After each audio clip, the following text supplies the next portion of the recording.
Hey guys, nice to have you here. Today we're gonna 3-bet small blind versus button open. So game plan construction again. This time however in 3-bet pots where it's extremely important. Pots get bigger and our goal is to win more in some spots and lose less in other spots. And all that by understanding tendencies of our opponent. Okay, so we have ace queen on the small blind and our opponent opened from the big blind 2x. So first off, we can, with a hand like ace queen, we almost always 3-bet in this spot.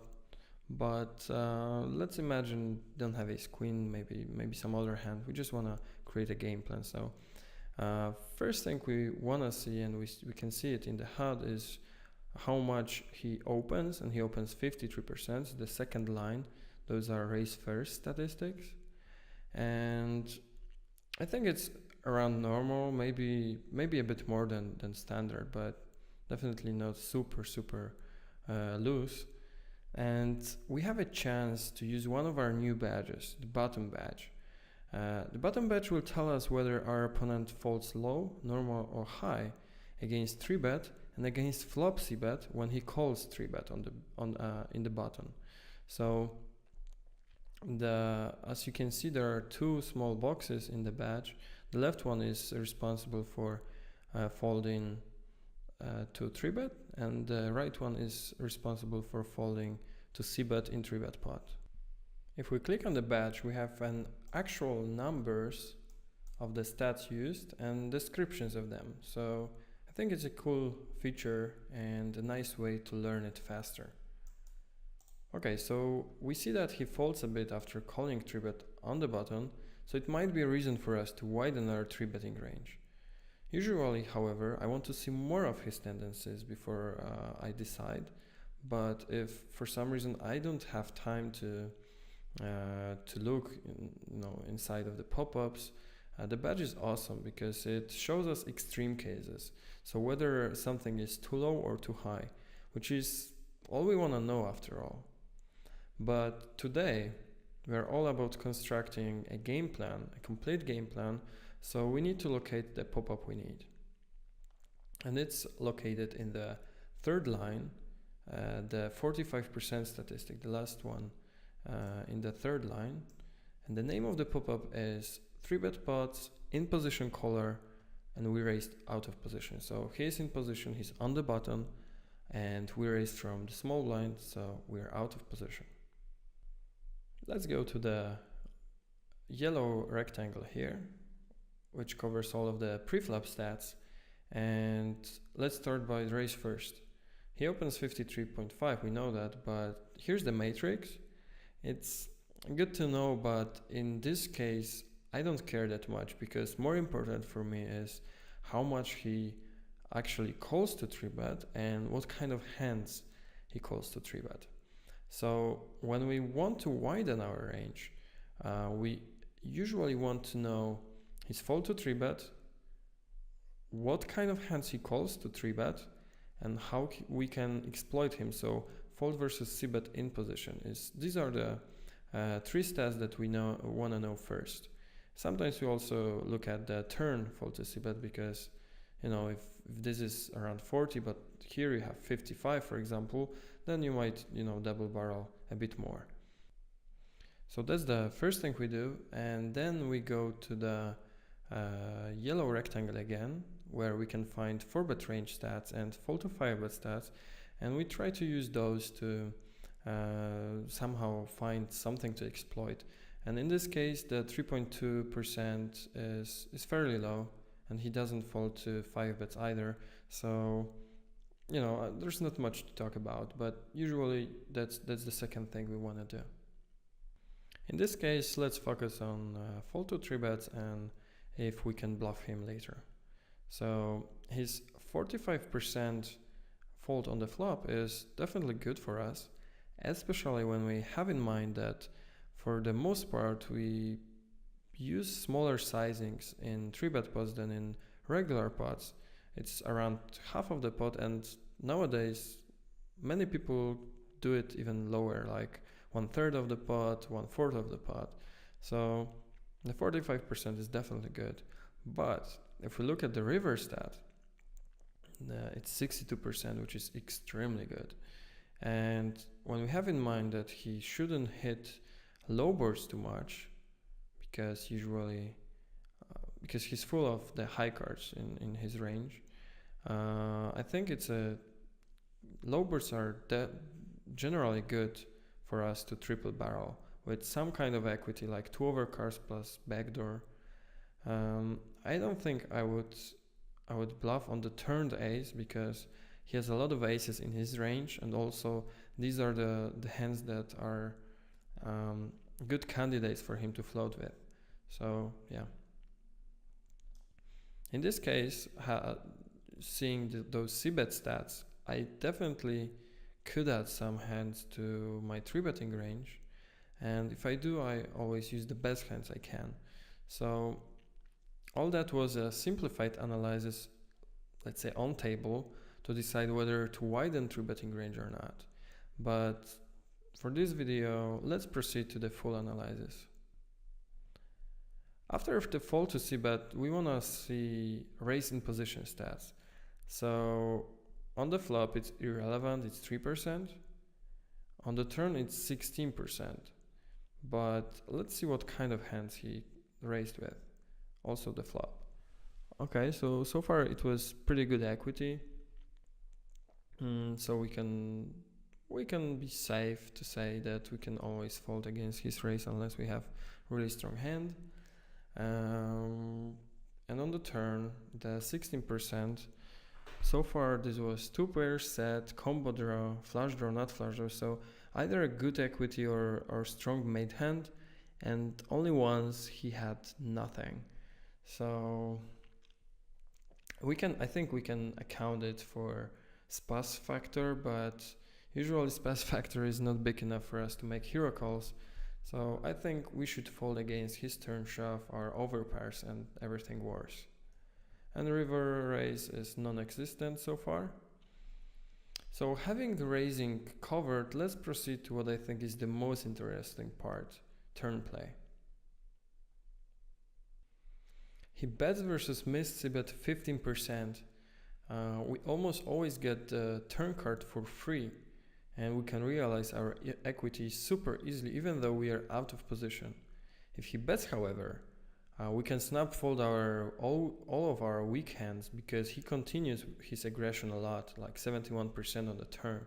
So as you can see, all those stats are perfectly placed, so it's super easy for you to make a decision. Like, imagine going with, like from pop-up to pop-up to find some stats from the turn play or something. Here you have everything you need in one place. So let's go to the part where he doesn't bet in position, and we are on the turn with our turn to act. So 85%, because 100% minus 15% that he bets, we get to the blue rectangle. Remember that always when you go to the turn play, it's always the blue rectangle. So I think you see already that we are in heaven. Our opponent folds 58% against delayed c-bet, which is a lot. And I need to stress it out again, that those stats work together. Bet versus missed c-bet and fold versus delayed.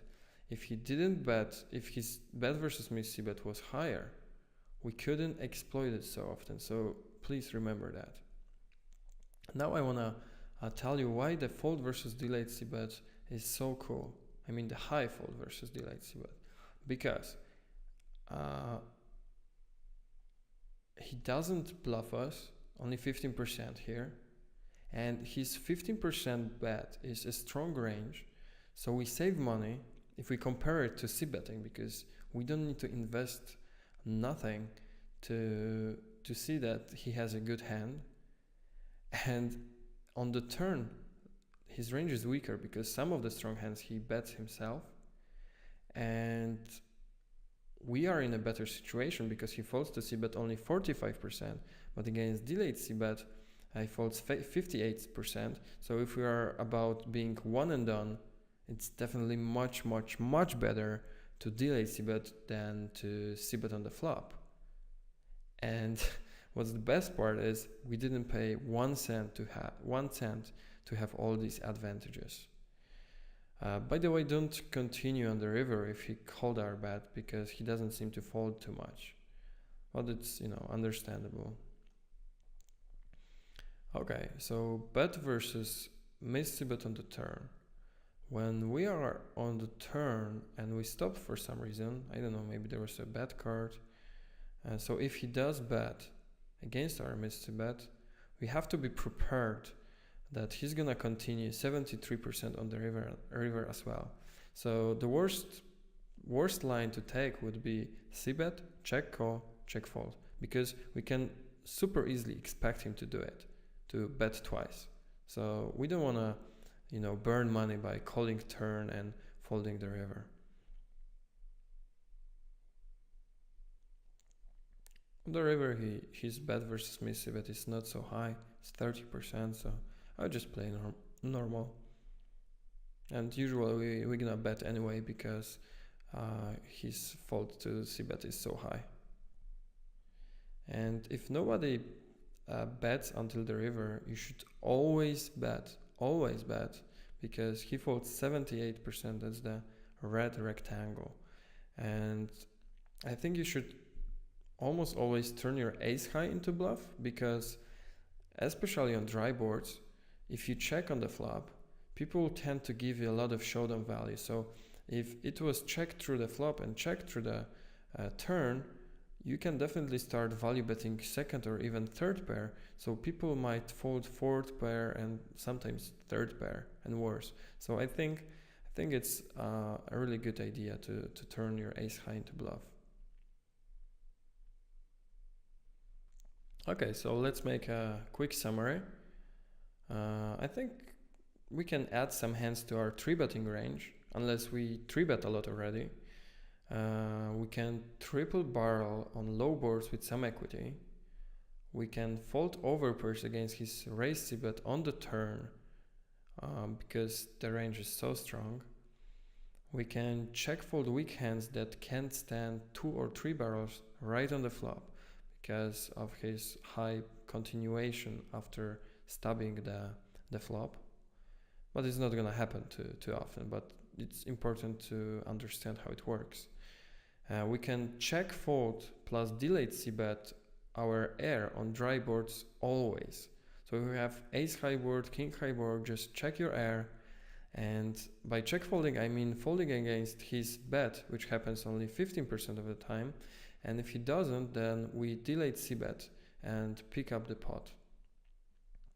On dynamic boards, where we would check fold anyway, if he checks through, we can start bluffing as well.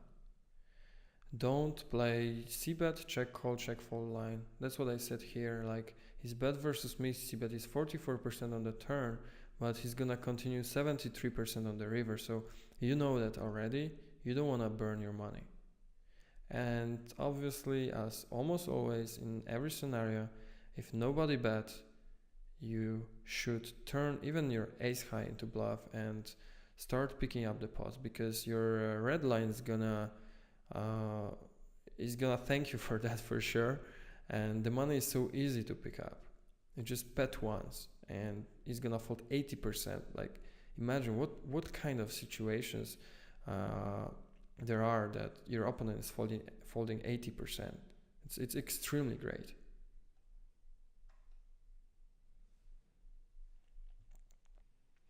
Okay, so let's analyze the hand we have here. So we 3-bet from the small blind and our opponent calls on the button and we're on the flop. So cool thing is that after doing all this game plan and the summary, we don't really need to look at his stats to know how to play against him. So we know that he folds against triple barrel a lot, and also we know that he folds against delayed c-bet a lot. So I think in this very case, we can do both things. We can either triple barrel or just check fold and delay c-bet after his check. I don't think we have too much fold equity on the flop because most of the hands he called pre-flop with include suited connectors, broadways like Jack 10, Queen Jack, obviously all the kings that hit, King 9, King 10, King Jack, King Queen, some ace highs like Ace Jack, Ace 10, Ace Queen, Ace 9, Ace 7 suited at least, but we can see it here. Oops, I closed it. So yeah, we can see the range here. So plus 9s and 7s. So I don't think we have too much fold equity on this flop, but at the same time, I don't think he can stand 3 barrels with a lot of this range, because given his high fold to c-bet, I think he might even be folding kings, like top pair of kings on the river. So having the queen of clubs, I think it's a pretty good hand to triple barrel with. But if we don't like if we like the small ball strategy, so we don't want to build pots too much with marginal hands, we can also do the checking and delayed c-betting strategy here, because I think if he cannot bet hands like Jack 10 or Queen 10 or something like that, then we can push them out of the hand on the turn. So yeah, and our hero c-bet on the flop, so I guess I'll go for triple barrel. And on the turn it's interesting because we hit our out and we have a nut flush draw, but the question is, do we have 3 streets of value? And the answer is probably not, because he folds a lot on the river and this is a very scary card. King won't be too happy about calling 3 times for sure. Flush came in, we block queen, so I'm not that scared about him having a flush, but also he won't have many combos of flush draws, because the potential hands that he could have are Jack 10 or Queen Jack with jacks or jacks of clubs, but that's it. Other than that, he'll have some suited connectors and gappers with in clubs. So we don't need to be c-betting here. That's what I mean, because either way we don't have 3 streets, and if we check, he might bet hands that he peeled on the flop with, like Jack 10, Queen 10, Queen Jack, even those without clubs in the hand. So seeing the 44% bet versus missed c-bet and then 73% on the river, I think the best line would be to check call here, and if he checks behind, I would go for a bet on the river. So yeah, our hero bet on the turn, which is fine, I think, because he will call with hands like King X, Ace Jack, or Ace 10 if he has. So yeah, that's okay. Okay, and on the river our hero shoved. I don't think I would, because I don't see any worse hand that is calling us. I would split with an ace, unless it's Ace 9 or Ace King, but I expect him to 4-bet Ace King. Or if we are beat by 7s, King 9, some flush combos, and he won't call with the king, for sure not. So I think it's better to check fold than to bet. And our hero gets call, and probably is beat. Yes, it's ace-9. So yeah, that would be it.